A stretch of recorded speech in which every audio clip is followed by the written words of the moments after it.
बहुत पुराने ज़माने की बात है कि हरिपुर नाम का एक गाँव था। ये गाँव बहुत ही खूबसूरत था। इसी गाँव में एक छोटा-सा घर था जिसमें आमिर अपनी बीवी के साथ रहता था। आमिर और उसकी बीवी किराए के घर पर रहते थे।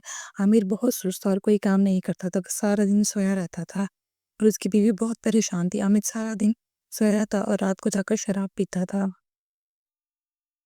एक दिन आमिर और उसकी बीवी की किराए की वजह से बहस हुई तो उसके खावंद ने कहा कि मुझे पता है कि किराया देना है, मैं दे दूँगा जब मेरे पास पैसे हुए। तो उसकी बीवी ने कहा अगर अब किराया नहीं दिया तो हमें मालिक मकान निकाल देगा। वो ये बात कर ही रहे होते हैं कि इतने में मालिक मकान आ जाता है और कहता है कि मुझे किराया दो वरना तुम्हें घर से निकाल दूँगा। और वो बहुत गुस्से में चला जाता है।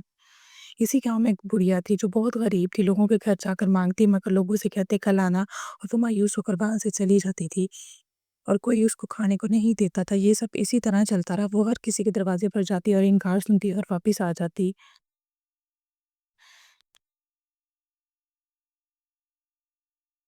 वो बहुत मायूस हुई और इस तरह वो उसने माँगना छोड़ दिया और उसी बरगद के पेड़ के नीचे रहने लगी। उसके पास खाने को कुछ नहीं था और इसी तरह वो औरत दिन-रात भूखी रहती मगर उसको कोई खाना देने वाला ना था। इसी तरह दिन गुज़ और इसी तरह बहुत तकलीफ़ में उसकी मौत हो गई।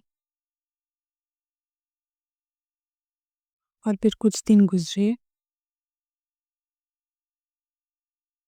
उन्होंने देखा कि गाँव में रात के वक़्त एक अजीब-सा साया नज़र आता है। लोग उसे खिड़कियों से देख रहे थे। लोग बहुत परेशान हुए। वो साया रात को पूरे गाँव में मंडलाता रहता था। इसी तरह एक दिन वो साया आमिर के घर के बाहर नज़र आया। वो बहुत गुस्से में थी और ज़ोर-ज़ोर से उनका दरवाज़ा तोड़ने लगी। आमिर और उसकी बीवी में बहस। उसने कहा तुम दरवाज़ा खोलो, तो आमिर ने कहा तुम जाकर दरवाज़ा खोलो। इतने में उसने दरवाज़ा तोड़ दिया और अंदर आ गई। उसने आमिर को लेके जाने की कोशिश की मगर उसकी बीवी ने कहा कल आना। उसकी बीवी ने समझदारी दिखाई और इस तरह वो साया बाहर चला गया। अगले दिन वो बहुत गुस्से में आई और उसने एक दरवाज़ा तोड़ दिया। वो बहुत गुस्से में थी और एक आदमी को अपने साथ उठाकर ले गई और उसकी लाश बरगद के पेड़ के नीचे से मिली। फिर सबने सोचा कि हमें कुछ करना होगा।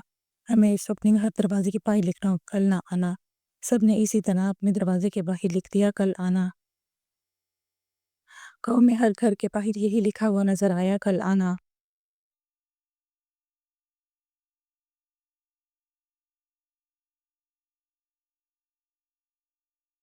और मालिक मकान ने इसी बात का फ़ायदा उठाया। उसने सोचा कि अगर मैं उनके दरवाज़े की स्याही से ही मिटा दूँ, तो फिर आमिर और उसकी बीवी वहाँ से निकल जाएँगे। उसने शाम होते ही उनके दरवाज़े के बाहर से कल आना मिटा दिया। और फिर जब आमिर और उसकी बीवी ने देखा, तो वो बहुत परेशान हुए। उन्होंने उसकी मिन्नतें की, "मत करो, ये मत करो।" लेकिन उसने वो लिखा हुआ मिटा दिया। वो लोग अब बहुत परेशान थे क्योंकि उनके घर के बाहर अब वो नहीं लिखा हुआ था। वो लोग सोचते हैं, अब हमें क्या करना चाहिए? इतने में उनका दरवाज़ा खटखटाता है और वही रूह अंदर आ जाती है। वो लोग भी भागते हैं और वो साया उनका पीछा करता है। आमिर और उसकी बीवी भागते हुए मालिक मकान के घर के बाहर से भी कल आना मिटा देते हैं।